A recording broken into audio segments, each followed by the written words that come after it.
Voilà pour le sommaire. Bienvenue à tous. Une intervention militaire n'est jamais une formalité, personne ne l'ignore, mais ces dernières heures sont venues le rappeler, c'est bien une guerre, et même une guerre d'usure qui s'engage au Mali. Le fait du jour, je vous le disais, c'est que les groupes djihadistes opposent une résistance plus combative que prévu. Ils ont même engagé une contre-offensive. Dorothée Olyric, Franck Genozo.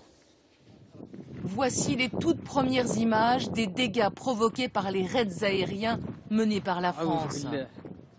Un cadavre carbonisé, des pick-up pulvérisés. L'intervention aérienne a stoppé net les islamistes à Konna. C'était le premier objectif, empêcher les islamistes qui contrôlent le nord de descendre plus au sud. Mais le travail de l'armée française est loin d'être terminé. Il reste un point difficile, à l'ouest. Nous avons affaire à des groupes extrêmement armés.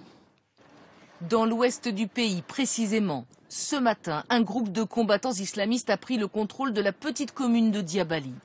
Opération menée avec l'un des chefs d'Al-Qaïda au Maghreb islamique.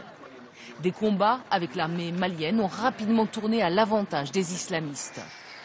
Toujours en première ligne, les chasseurs français ont opéré aujourd'hui de nouveaux raids, bombardant la ville de Douenza.